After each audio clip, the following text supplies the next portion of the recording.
Welcome to এমএইচএস Bangla. এর আগে আমরা তড়িৎচুম্বকীয় আবেশ সংক্রান্ত ফ্যারাডের দুটি সূত্র ছিল, সেগুলো আমরা পড়েছি এবং তড়িৎচুম্বকীয় আবেশ সম্পর্কেও আমরা জানি। এখানে কারেন্ট বা তড়িৎচালক বল তৈরি হয়। এবার আজকে যেটা পড়ব সেটা হচ্ছে লেঞ্জের সূত্র। আমি সূত্রটি লিখেছি, এখন সূত্রটা বুঝতে গেলে আমাকে যে জায়গাটা যেতে হবে সেই জায়গাটা আমি প্রথমে করে নিচ্ছি। প্রথম আমাকে যেটা করতে হবে সেটা হচ্ছে যে প্রথম আমাকে জানতে হবে যে তড়িৎ চুম্বক, এই যে তড়িৎ চুম্বক, এই তড়িৎ চুম্বক কী জিনিস এটা আমাকে আগে জানতে হবে। তড়িৎ চুম্বক এটার জন্য কি করা হয় না, এই রকম আকারের কোনো একটি কুণ্ডলী যদি নেওয়া হয় এবং তাকে যদি ব্যাটারির দ্বারা যুক্ত করি, তাহলে দেখা যায় এই কুণ্ডলীটি একটি চুম্বকের মতো আচরণ করে, অর্থাৎ এই কুণ্ডলীর মধ্যে কিন্তু চুম্বকত্ব আসে। এবার প্রশ্ন, যদি কুণ্ডলীর মধ্যে চুম্বকত্ব আসে বা কুণ্ডলীটি যদি চুম্বকে পরিণত হয়, তাহলে আমরা জানি সমস্ত চুম্বকের দুটি মেরু আছে, তাহলে এক্ষেত্রে এরও দুটি মেরু আছে। সেই দুটি মেরু কীরকম না, মনে করো এটা যদি ব্যাটারির পজিটিভ হয়, এটা নেগেটিভ হয়, তাহলে এই প্লাস থেকে কারেন্ট এই পথে যাচ্ছে আর এইভাবে গিয়ে এই পথে আবার ফিরে আসছে। এখন দেখো এই প্রতিটি লুপ যে ছোট ছোট গোল করা আছে, প্রতিটি লুপে কিন্তু কারেন্ট এইভাবে নামছে, এইভাবে উপরের দিকে উঠে যাচ্ছে, এরকম করে এভাবে নামছে, এভাবে উঠছে, এভাবে বেরিয়ে যাচ্ছে। এখন এখান থেকে আমরা এই কারেন্টের দিক থেকে আমরা এই চুম্বকটির মেরু নির্ণয় করব। কী রকম না, মনে করো যদি কোনো ক্ষেত্রে দেখা যায় এই রকমভাবে, আমি এই যে কুণ্ডলীর একটি পাক আমি এখানে এঁকেছি, আবার এখানে একটি পাক আঁকলাম। যদি কোনো ক্ষেত্রে আমরা দেখতে পাই যে কারেন্ট এই বরাবর যাচ্ছে, এই বরাবর, অর্থাৎ এটা দেখো কারেন্ট কিন্তু ঘড়ির কাঁটার বিপরীত দিকে, অর্থাৎ এটাকে বলা হয় বামাবর্তী, বাম দিকবর্তী। কারেন্ট যদি বাম দিকবর্তী যায় তাহলে সেক্ষেত্রে সৃষ্টি হয় উত্তর মেরু এন। আবার কারেন্ট যদি ডান দিকবর্তী যায়, এইভাবে যদি কারেন্ট ঘুরে অর্থাৎ ঘড়ির কাঁটার দিকে, তাহলে সেখানে দক্ষিণ মেরুর সৃষ্টি হয়। এবং এটা করার একটা ভালো উপায় আছে, যেভাবে আমরা এটাকে করতে পারি সেটা হচ্ছে, দেখো কারেন্ট এখানে হচ্ছে এই দিকে আর এই দিকে, অর্থাৎ কি এইভাবে যাচ্ছে, এইভাবে ফিরে আসছে। আবার এটার ক্ষেত্রে কি এইভাবে যাচ্ছে, এইভাবে ফিরে আসছে, কারেন্ট এইরকমভাবে আছে। এখন দেখো এটাকে যদি আমরা এই জায়গাটা যুক্ত করি, তাহলে দেখো ইংরেজি এন অক্ষর চলে এসছে, অর্থাৎ এই বাম দিকবর্তী হলে উত্তর মেরু সৃষ্টি হয়। আবার যদি এটাকে যুক্ত করি, তাহলে দেখো ইংরেজি এস অক্ষর এসছে, অর্থাৎ সাউথ। এইরকমভাবে যদি যায় ডান দিকবর্তী, তাহলে সেখানে দক্ষিণ মেরু সৃষ্টি হয়। বোঝা গেল? তাহলে এক্ষেত্রে কি হবে দেখো, আমি যদি এই প্রান্ত থেকে দেখি তাহলে কি দেখব, কারেন্ট এইভাবে গিয়ে এই পথ বরাবর নামছে, আবার এই পথ বরাবর কি হচ্ছে বলতো, উঠে চলে যাচ্ছে। অর্থাৎ এই পথ বরাবর নামছে, এইভাবে নামছে, এভাবে উঠে যাচ্ছে, এভাবে নামছে, এভাবে উঠে যাচ্ছে, নামছে, উঠে যাচ্ছে। অর্থাৎ দেখো এক্ষেত্রে মনে হচ্ছে ডান দিকবর্তী, অর্থাৎ এখানে যদি ডান দিকবর্তী হয় তাহলে কোন মেরু হবে, দক্ষিণ মেরু। আবার যদি এই প্রান্ত থেকে আমি কারেন্টকে দেখি, এইভাবে যদি দেখি, তাহলে এক্ষেত্রে দেখো কি মনে হচ্ছে, এক্ষেত্রে কারেন্ট দেখো এই পথ বরাবর, এই যে এই পথ বরাবর এদিক থেকে যদি দেখি, উল্টো দিক থেকে, তাহলে উল্টো দিক থেকে দেখলে কি হবে, উল্টো দিক থেকে দেখলে এইভাবে হচ্ছে। ওকে, তাহলে এইভাবে যদি হয় তাহলে সেক্ষেত্রে কি হবে, উল্টো দিক থেকে দেখলে এইভাবে উপরের দিক থেকে আসছে আর এইভাবে উপরের দিক থেকে চলে যাচ্ছে, এইভাবে আসছে, এভাবে যাচ্ছে, এভাবে আসছে, এভাবে যাচ্ছে। অর্থাৎ এটা কোন দিকবর্তী বলো তো, বাম দিকবর্তী। তাই এখানে কোন মেরু সৃষ্টি হবে, উত্তর মেরু। বোঝা গেল? অর্থাৎ যে প্রান্ত থেকে দেখলে কারেন্ট ডান দিকবর্তী সেখানে হচ্ছে দক্ষিণ মেরু। আবার যে প্রান্ত থেকে দেখলে দেখো এখানে কি মনে হচ্ছে, এখান থেকে কারেন্ট উঠছে, এখান থেকে উঠছে আর এখান থেকে নামছে, অর্থাৎ এই রকমভাবে কারেন্ট কিন্তু পাক খাচ্ছে। ওকে, যার ফলে এদিক থেকে দেখলে মনে হবে কারেন্ট হচ্ছে বাম দিকবর্তী, আর এই দিক থেকে যদি আমি দেখি তাহলে কারেন্ট হচ্ছে ডান দিকবর্তী। ওকে, এই কারণে এটার এক জায়গায় দক্ষিণ মেরু আর এক জায়গায় উত্তর মেরুর সৃষ্টি হয়। এইবারে আমরা এই লেন্জের সূত্রটিকে একটু পরিষ্কার করে নেব। কি আমরা যেটা তড়িৎ চুম্বকীয় আবেশ পড়েছি সেটাতে ছিল যে চুম্বক এবং কুণ্ডলী এই দুটির মধ্যে আপেক্ষিক গতি থাকবে, অর্থাৎ হয় কুণ্ডলী বা চুম্বক কোনো একটি নড়াচড়া করবে। তো সেক্ষেত্রে আমরা তড়িৎ চালক বল বা কারেন্টের সৃষ্টি হয়। এক্ষেত্রে কোন ঘটনাটা ঘটছে একটু দেখা যাক। দেখো, যখন কুণ্ডলীকে নিয়ে আসা হচ্ছে তখন কুণ্ডলীকে নিয়ে এলে কুণ্ডলীর ভিতরে একটি চুম্বকত্বের সৃষ্টি হয়। সেই চুম্বকত্বের দরুন এই কুণ্ডলীতে যখনই কারেন্ট প্রবাহিত হয়, আমরা জানি যে কুণ্ডলী আর চুম্বককে কাছে বা দূরে নিয়ে গেলে কারেন্ট প্রবাহিত হয়। এক্ষেত্রে এই যে কারেন্ট প্রবাহিত হয়, সেই কারেন্ট প্রবাহের ফলে এক্ষেত্রেও কিন্তু উত্তর মেরু আর দক্ষিণ মেরু সৃষ্টি হয়।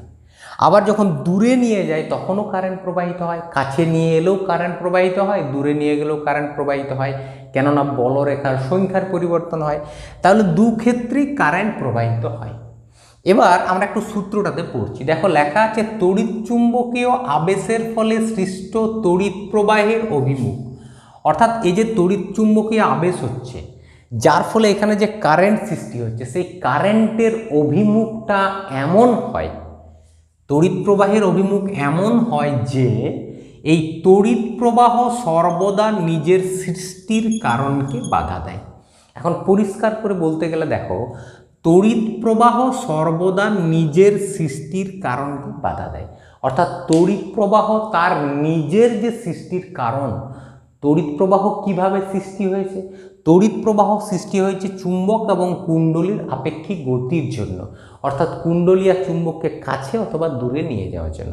আমি এক্ষেত্রে যেটা করেছি, চুম্বকটাকে ফিক্সড রেখেছি, কুণ্ডলীকে একবার সামনে নিয়ে আসছি, একবার দূরে নিয়ে যাচ্ছি, যার ফলে এখানে কারেন্টের সৃষ্টি হবে। এবার কি বলা আছে না, এই যে তড়িৎ প্রবাহের অভিমুখটা এমন হয়, তড়িৎ প্রবাহের দিকটা এমন হয়, তড়িৎ প্রবাহের দিকের তো পরিবর্তন হয়। যখন সামনে নিয়ে আসি তখন দিকটা যেরকম হবে, এই কাঁটাটার বিক্ষেপ যেদিকে হবে, যখন দূরে নিয়ে যাব তখন কাঁটার বিক্ষেপ কিন্তু উল্টো দিকে হবে। তাহলে এক্ষেত্রে তড়িৎ প্রবাহের অভিমুখটা এমন হবে যাতে এই তড়িৎ প্রবাহ তার নিজের সৃষ্টির কারণকে বাধা দেয়। অর্থাৎ তড়িৎ প্রবাহ যে কারণে সৃষ্টি হয়, কুণ্ডলী আর চুম্বকের আপেক্ষিক গতির কারণে, সেই কারণটাকে বাধা দেবে। কীরকম না, যখন আমি কুণ্ডলীকে সামনে নিয়ে আসব তখন তড়িৎ প্রবাহের অভিমুখটা এমন হবে যে কুণ্ডলীটাকে সামনে নিয়ে আসতে বাধা দিবে। আবার যখন আমি দূরে নিয়ে যাব তখন তড়িৎ প্রবাহের অভিমুখ এমন হবে যাতে কুণ্ডলীকে দূরে নিয়ে যেতেও বাধার সৃষ্টি হবে।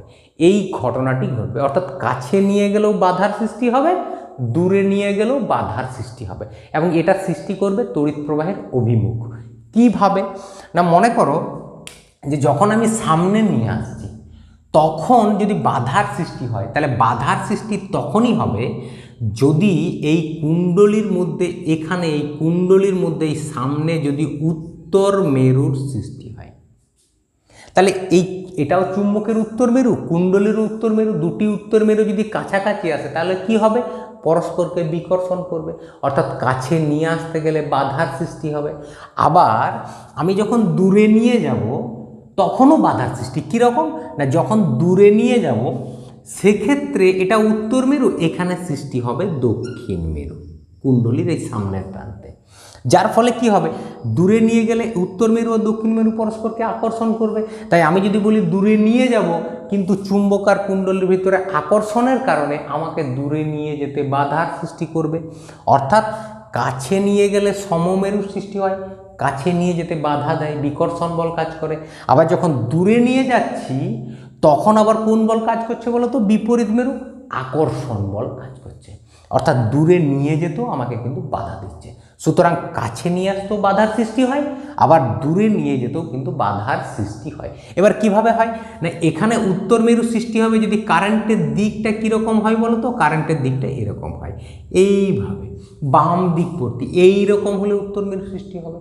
অর্থাৎ যদি উত্তর মেরুর সামনে কুণ্ডলীকে নিয়ে আসি তাহলে কুণ্ডলীতে তড়িৎ প্রবাহের অভিমুখ এইরকম হয়, বাম দিকবর্তী হবে, তাই উত্তর মেরু সৃষ্টি হবে।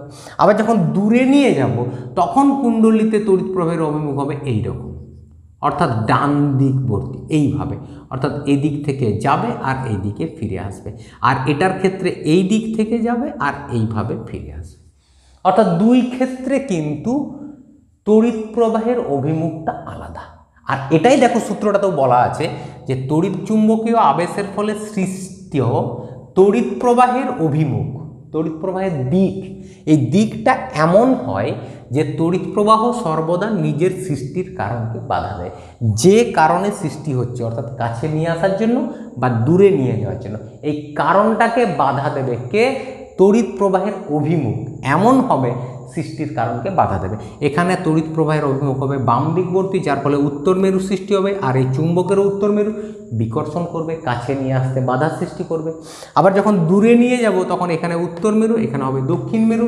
দূরে নিয়ে গেলে এখানে কি বল কাজ করবে? আকর্ষণ বল। উত্তর মেরু দক্ষিণ মেরু আকর্ষণ করে, তাই দূরে নিয়ে যেতেও বাধার সৃষ্টি হবে। সুতরাং কাছে নিয়ে আসতেও বাধার সৃষ্টি হয়, দূরে নিয়ে যেতেও কিন্তু বাধার সৃষ্টি হয়। বোঝা গেল? এটাই হচ্ছে লেঞ্জের সূত্র। এবার এখানে আরেকটি প্রশ্ন থাকে, সেটা হচ্ছে যে এই যে লেঞ্জের সূত্র, সেই লেঞ্জের সূত্র শক্তির সংরক্ষণ সূত্রকে মেনে চলে কি মেনে চলে না? শক্তির সংরক্ষণ সূত্রের বিরোধী এটা, অর্থাৎ এই লেঞ্জের সূত্রটা কি শক্তির সংরক্ষণ সূত্রের বিরোধী? আমরা শক্তির সংরক্ষণ সূত্রে কি পড়েছি? যে শক্তি এক রূপ থেকে অন্য রূপে রূপান্তরিত হয়। তাহলে এক্ষেত্রে কি ঘটনাটা ঘটছে? এক্ষেত্রে যে ঘটনাটা দেখো, যে এটাও কিন্তু শক্তির সংরক্ষণ সূত্রের বিরোধী নয়। কেননা যখন আমি কুণ্ডলী আর চুম্বককে কাছে নিয়ে আসা হয়, তখন কুণ্ডলী আর চুম্বকের মধ্যে সমমেরুর সৃষ্টি হয়। অর্থাৎ চুম্বকের যে মেরু আছে কুণ্ডলীর মধ্যে ওই একই মেরু সৃষ্টি হয়, যার ফলে কাছে নিয়ে আসতে বাধার সৃষ্টি হয়। আর বাধা সৃষ্টির জন্য আমাকে বাইরের থেকে বল প্রয়োগ করে কিছুটা কার্য করতে হয় এবং তাদেরকে সামনে নিয়ে আসতে হয়। ওকে, তাহলে সামনে নিয়ে আসতে গেলে বাইরে থেকে যান্ত্রিক কার্য করতে হয়, অর্থাৎ যান্ত্রিক শক্তির প্রয়োজন হয়। আবার যখন দূরে নিয়ে যাব সেক্ষেত্রেও দেখো আকর্ষণ বল সৃষ্টি হচ্ছে। দূরে নিয়ে গেলে কুণ্ডলীর মধ্যে এমন মেরু সৃষ্টি হবে যাতে কুণ্ডলী আর চুম্বক পরস্পরকে আকর্ষণ করবে। সেক্ষেত্রেও যখন দূরে নিয়ে যাব তখনও কিন্তু আমাকে বাইরের থেকে বল প্রয়োগ করতে হয় এবং বাইরের থেকে যান্ত্রিক কার্য করতে হয়, যান্ত্রিক শক্তি আমাকে লাগাতে হয়। এবং এই যান্ত্রিক শক্তিটাই এই কুণ্ডলীর মধ্যে তড়িৎ শক্তিতে রূপান্তরিত হয়। বোঝা গেল? সুতরাং তড়িৎ চুম্বকীয় আবেশের ক্ষেত্রে যান্ত্রিক শক্তি তড়িৎ শক্তিতে রূপান্তরিত হয়। যে কারণে দেখবে যখন জেনারেটর বা ডাইনামো চালানো হয়, জেনারেটরটা চালানোর জন্য বাইরে থেকে বল প্রয়োগ করতে হয়, বাইরে থেকে শক্তি দিতে হয়, এবং সেটা আমাদের পেট্রোল বা ডিজেল জেনারেটর থাকে, সেই ডিজেল থেকে শক্তিটা পাওয়া যায়, যেটা রাসায়নিক শক্তি থেকে যান্ত্রিক শক্তি হয়। এবার যখন যান্ত্রিক শক্তি হয়, যখন ওই জেনারেটরটি ঘুরতে থাকে, অর্থাৎ সেখানে কুণ্ডলী আর চুম্বকের মধ্যে আপেক্ষিক গতির সৃষ্টি হয়, আর এই গতিশীলতার জন্য সেখানেও কারেন্টের সৃষ্টি হয়। সুতরাং প্রথম বাইরে থেকে যান্ত্রিক কার্য করতে হবে, যান্ত্রিক শক্তি প্রয়োগ করতে হবে, তারপরে সেই যান্ত্রিক শক্তি থেকে তড়িৎ শক্তিতে রূপান্তরিত হবে। সুতরাং এই ক্ষেত্রে এই লেঞ্জের সূত্রটা কিন্তু শক্তির সংরক্ষণ সূত্রের বিরোধী নয়, বরং এটিও শক্তির সংরক্ষণ সূত্রকে মেনে চলে।